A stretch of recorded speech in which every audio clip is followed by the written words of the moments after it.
Hey, have you ever stopped to think about what's really inside your phone or your laptop? We always see the big stuff, the screen, the processor, but today we're diving deep into the world of the tiny, unsung heroes, the components that got a massive upgrade and literally changed how all our favorite gadgets work. It's a fascinating question, right? In the world of tech, it all comes down to innovation. Sometimes, all it takes is one tiny breakthrough in a single component to make our devices suddenly smaller, way faster, and a whole lot more powerful. It's a story of how one little upgrade can completely rewrite the rules of the game. So, here's our game plan. First up, we'll get to know the original tantalum capacitor. Then, we'll see the polymer breakthrough that basically gave it superpowers. We'll look at how it's powering our modern world, and then wrap up with a quick user's guide on what you need to know. Okay, let's rewind the clock a bit and start with the original tech.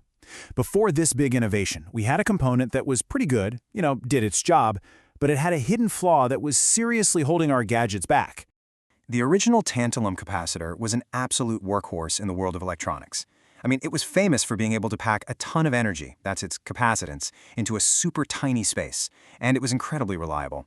Think of it less like a battery and more like a tiny camera flash, storing up energy and then releasing it in a powerful instant burst when needed. But, and there's always a but, here's the catch. The secret ingredient that made it all work, a material called manganese dioxide, had a secret weakness. It was this component's Achilles heel, the one limitation that engineers were desperate to figure out how to solve. And this is where the story gets really good. This is the breakthrough moment. Researchers found a much better engine, not in some new metal, but in the world of advanced polymers. Now, on the surface, the change looks pretty simple, right? They just swapped out the old manganese dioxide and replaced it with a specially designed conductive polymer. It might seem like just changing one material for another, but trust me, that one little switch unlocked a completely new level of performance. So let's take a quick peek under the hood at how it's built. This new polymer is applied as a layer, and it becomes what's known as the cathode. That's the negative terminal. By changing just this one part of the whole structure, the capacitor's entire performance just transformed. This is where it gets its superpowers. And we really do mean superpowers. We're not talking about some tiny incremental improvement here. This was a complete evolution of what this little component was capable of doing. Okay, the first and maybe the most important superpower is an incredibly low ESR. The best way to think about ESR is to imagine it as electrical friction. You know how friction slows things down and creates heat? Well, ESR does the exact same thing inside the capacitor. It wastes precious energy as heat. So the key takeaway is simple. Lower ESR is always better. And that's the real payoff of having less friction. You get way more efficiency.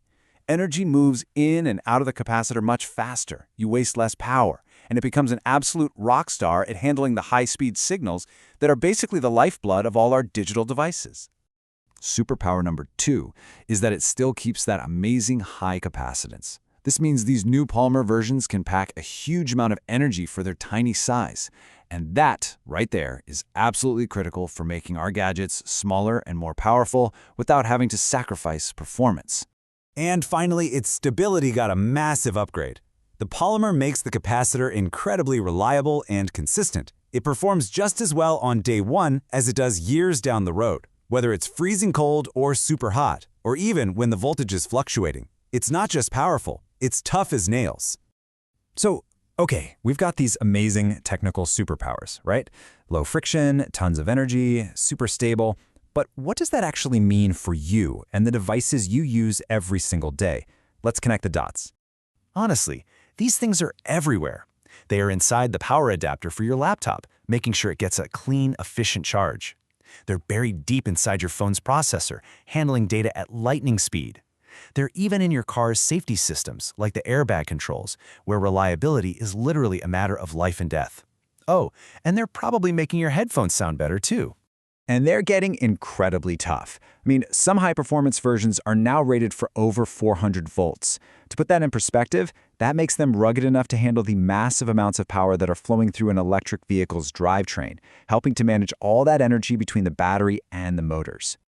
All right, so for anyone out there who might actually work with these components, or maybe you're just a tinkerer who's curious about the trade-offs, here's a quick and practical user's guide.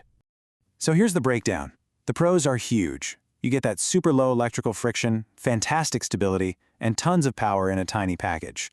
On the flip side, they do cost a bit more, And there's one critical rule, and I mean critical, that you absolutely cannot break when you're installing one. And this is the big one. These capacitors are polarized. That means they have a positive and a negative side, just like a battery. If you connect one backwards, well, you can permanently fry it, and maybe the circuit it's connected to. So you always have to double-check the markings. So, the tantalum polymer capacitor is just a perfect example of how one small, really smart innovation can create this massive ripple effect across the entire tech landscape. And it really makes you wonder, doesn't it? As we keep demanding our devices get smaller, faster, and more powerful, what tiny hidden component is being reinvented right now, just waiting to become the next unsung hero? Thanks for joining me.